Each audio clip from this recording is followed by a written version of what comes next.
Hello friends, आप सभी का स्वागत है हमारे YouTube channel study tech and new information में। तो दोस्तों, आज की इस वीडियो में हम डिस्कस करने वाले हैं कुछ क्वेश्चंस। तो ये जो है चाइल्ड साइकोलॉजी के क्वेश्चन है। लगभग जो है 30 क्वेश्चन है जो टैट और कमीशंस में जो है इस प्रकार के क्वेश्चन पूछे जाते हैं। तो काफ़ी ज़्यादा जो है इम्पोर्टेंट क्वेश्चन है। तो आपको जो है कमीशन और टैट के लिए जो है काफ़ी ज़्यादा जो है हेल्पफुल रहेंगे। तो जिनका भी जो है अभी टैट जो है अभी होने वाला है, तो जिसमें जो है अभी कुछ फील्ड के जो है टैट बचे हुए हैं, तो कैंडिडेट जो हैं इन वीडियोस को ज़रूर देखें। अगर मैं बात करूं सबसे पहले फर्स्ट क्वेश्चन की, तो जीवन शैली के सिद्धांत का संबंध डैश से है। तो एडलर।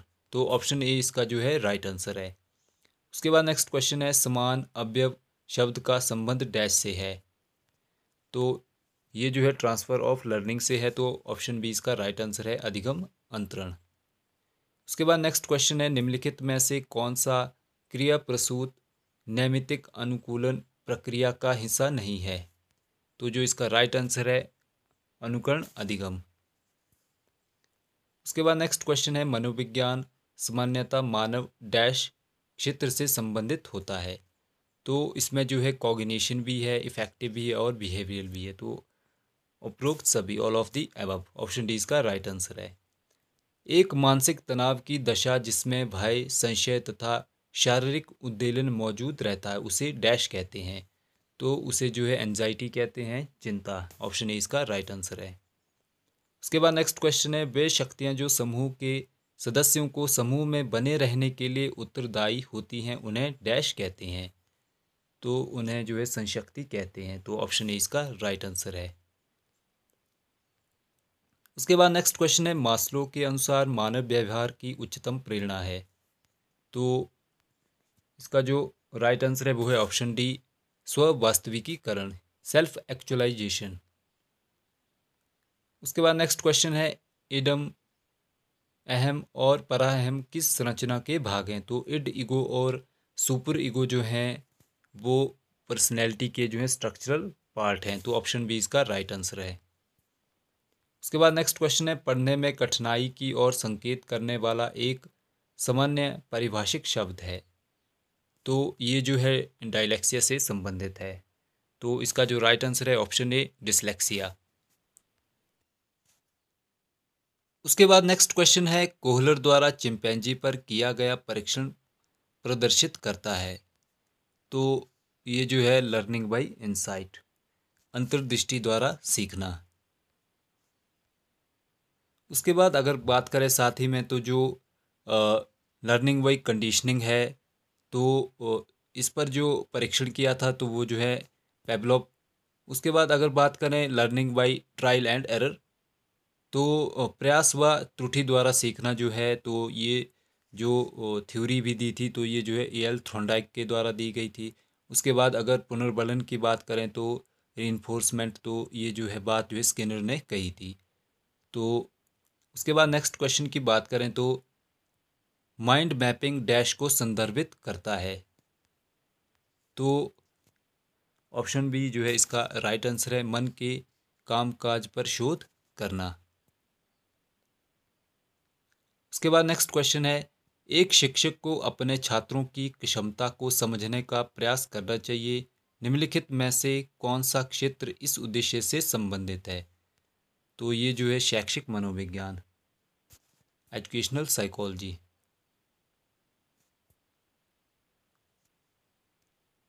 उसके बाद नेक्स्ट क्वेश्चन है लेव वाइगोत्स्की के सामाजिक रचनावादी सिद्धांत में दृढ़ता से विश्वास करने वाला एक शिक्षक अपने छात्रों के आकलन के लिए निम्नलिखित में से कौन सी विधि पसंद करेगा।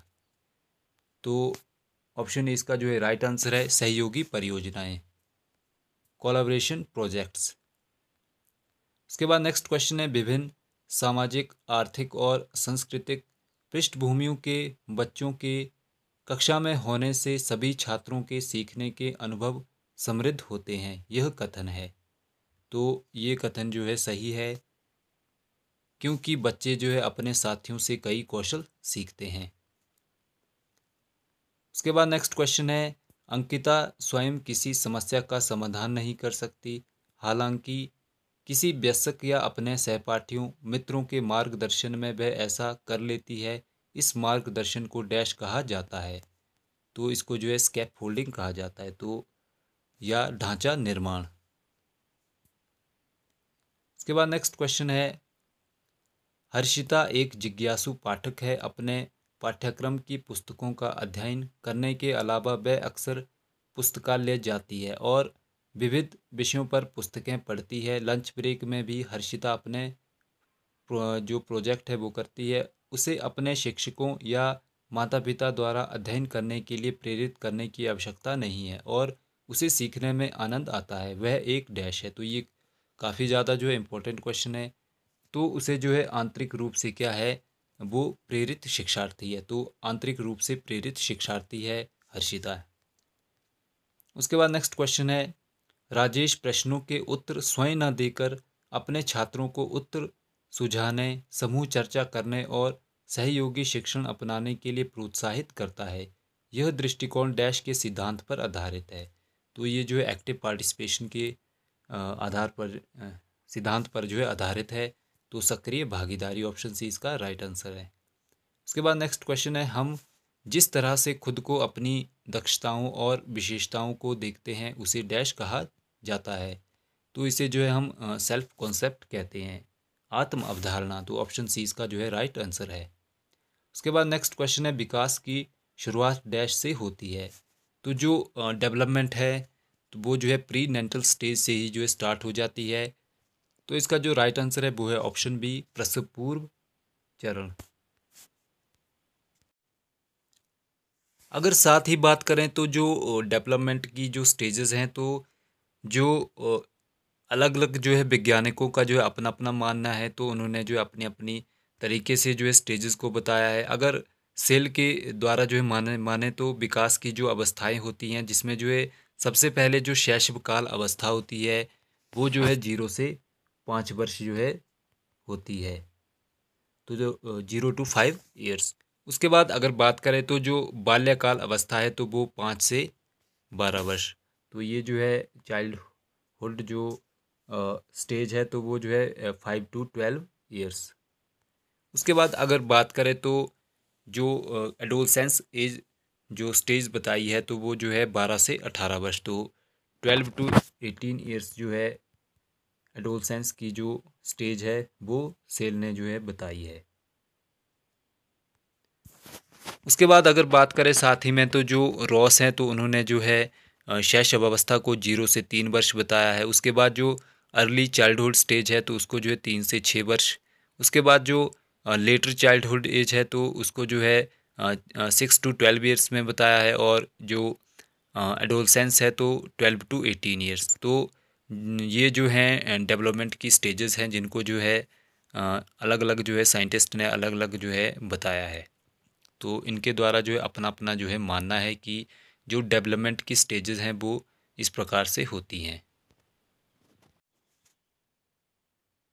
उसके बाद नेक्स्ट क्वेश्चन है, तो ये भी काफ़ी ज़्यादा जो इम्पोर्टेंट क्वेश्चन है। जीन पियाजे के अनुसार बच्चों में डैश चरण के दौरान अमूर्त तर्क और तर्क कौशल का विकास होता है। तो ये जो है formal operational stage, option C इसका राइट आंसर है, औपचारिक संक्रियात्मक चरण। अगर बात करें जीन पियाजे की तो जीन पियाजे का जो संज्ञानात्मक विकास सिद्धांत है तो इन्होंने जो है 4 स्टेजेस बताई है। सबसे पहले अगर बात करें सेंसरी मोटर की, जिसे जो है हम संवेदीय पेशीय भी जो है कहते हैं। तो सेंसरी मोटर जो है अगर बात करें तो ये 0 to 2 years के बीच में है। और जो प्री ऑपरेशनल स्टेज है वो 2 to 7 years। उसके बाद अगर बात करें तो जो कंक्रीट ऑपरेशनल स्टेज है वो 7 to 11 years। उसके बाद नेक्स्ट अगर बात करें लास्ट में तो जो फॉर्मल ऑपरेशन स्टेज है तो ये जो है 11 to 15 years। तो ये जो है जीन पियाजे के द्वारा जो है कॉग्निटिव डेवलपमेंट थ्योरी जो है दी गई है। उसके बाद अगर नेक्स्ट क्वेश्चन की बात करें तो लीक से हटकर सोच का संबंध डैश से है। अगर बात करें आउट ऑफ द बॉक्स तो out of the box thinking is related to divergent thinking. तो ये जो है अपसारी सोच, ऑप्शन सी इसका जो है राइट आंसर है। उसके बाद नेक्स्ट क्वेश्चन की बात करें तो अधिगम की प्रक्रिया में पुनर्बलन क्या है। तो ये जो है युवा छात्रों में जो अधिगम के प्रति रुचि पैदा करता है। तो ऑप्शन डी जो है इसका राइट आंसर है। उसके बाद नेक्स्ट क्वेश्चन की बात करें तो जब बच्चे एक अवधारणा सीखते हैं तो अभ्यास त्रुटियों को कम करने में सहायता प्रदान करता है। यह विचार डैश द्वारा दिया गया है। तो ये जो है E.L. थ्रोंडाइक के द्वारा दिया गया है। तो ऑप्शन ए इसका जो है राइट आंसर है। उसके बाद नेक्स्ट क्वेश्चन की बात करें तो जो डैश सीखने के अंतर्दृष्टि सिद्धांत को प्रचारित करते हैं। The insight theory of learning is promoted by. तो ये जो है गेस्टाल्ट जो सिद्धांतवादी थे उनके द्वारा जो है इनसाइट थ्योरी ऑफ लर्निंग जो है बताया गया है। तो अगर बात करें तो गेस्टाल्टवाद में जो है कोहलरबर्ग, कोफा और बर्दिमन तीन जो है साइकोलॉजिस्ट जिन्होंने जो है गेस्टाल्टवाद जो है सिद्धांत दिया है।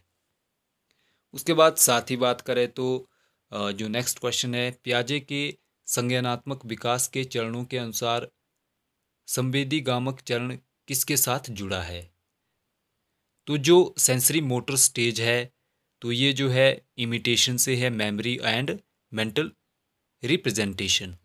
तो ऑप्शन डी इसका जो है राइट आंसर है अनुकरण, स्मृति और मानसिक संक्रिया। उसके बाद नेक्स्ट क्वेश्चन की बात करें निम्नलिखित में से कौन से छात्रों के बीच रचनात्मकता को बढ़ावा देगा।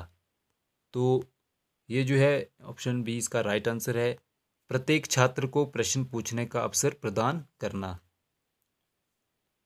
उसके बाद नेक्स्ट क्वेश्चन है एक बालक किसी भी नई स्थिति में उसके द्वारा उस प्रकार की स्थिति में पूर्व में की गई प्रतिक्रिया के आधार पर प्रतिक्रिया करता है। यह कथन डैश से संबंधित है।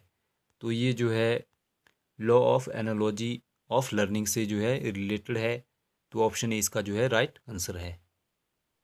उसके बाद नेक्स्ट क्वेश्चन है स्मृति का सूचना प्रसंस्करण मॉडल डैश द्वारा दिया गया है। तो ये जो प्रसंस्करण मॉडल है तो ये एटिक्सन और शेफरिन के द्वारा दिया गया है। उसके बाद नेक्स्ट क्वेश्चन की बात करें तो जो रोशार्क का सही धब्बा परीक्षण डैश का एक उदाहरण है।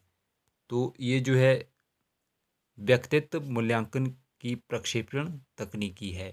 तो Rorschach ink blot test is an example of projective technique of personality assessment. साथ ही अगर बात करें इंक ब्लॉक टेस्ट की तो ये जो है प्रोजेक्टिव मेथड्स हैं।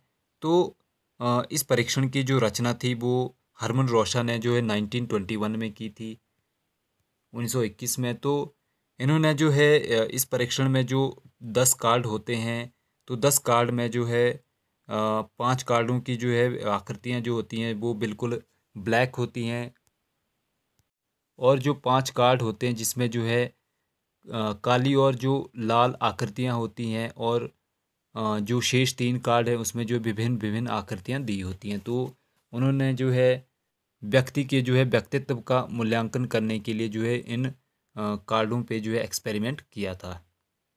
उसके साथ ही अगर बात करें तो जो थीमेटिक एप्रिसिएशन टेस्ट है तो ये जो है मॉर्गन और मुरे द्वारा दिया गया था। तो ये जो है 1925 में। उसके बाद नेक्स्ट अगर बात करें तो जो चाइल्ड एप्रिसिएशन टेस्ट है तो ये जो है लियोपोल्ड ब्लैक के द्वारा दिया गया था जो 1949 में दिया गया था। तो काफ़ी ज़्यादा जो है ये इम्पोर्टेंट है। तो अगर मैं बात करूँ इसके साथ तो जो चाइल्ड एप्रिसिएशन टेस्ट है तो ये जो है 3 से 10 वर्ष के जो आयु के बालक होते हैं उन पे जो है ये परीक्षण किया जाता है। उसके बाद नेक्स्ट क्वेश्चन की बात करें तो डैश का प्रतिपादन कार्ल स्पीयरमैन द्वारा किया गया था। तो स्पीयरमैन के द्वारा जो है बुद्धि का द्विकारक सिद्धांत तो 2 फैक्टर थ्योरी ऑफ इंटेलिजेंस, तो ये थ्योरी जो है स्पीयरमैन द्वारा दी गई है। अगर साथ ही जो है और जो इंटेलिजेंस थ्योरियां हैं उनकी बात करें तो सबसे पहले अगर बात करें यूनिफैक्टर थ्योरी की तो ये थ्योरी जो है जॉनसन के द्वारा दी गई थी। उसके बाद नेक्स्ट अगर बात करें multi factor theory of intelligence की, तो ये थ्योरी जो है E.L. थॉर्नडाइक के द्वारा दी गई थी।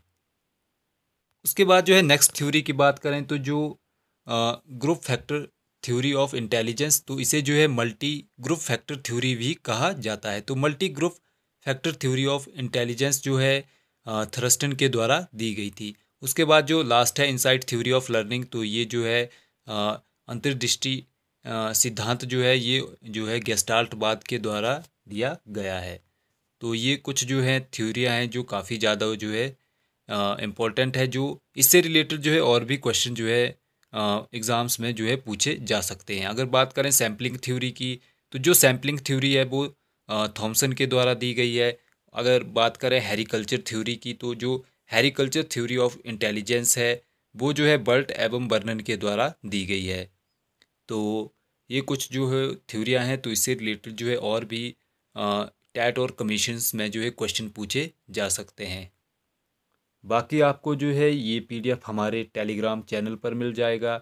अगर आप जो है हमारे टेलीग्राम चैनल से नहीं जुड़े हैं तो वीडियो के डिस्क्रिप्शन में टेलीग्राम चैनल का लिंक दिया है, वहाँ से आप जो है हमारे टेलीग्राम चैनल पर ज्वाइन हो सकते हैं।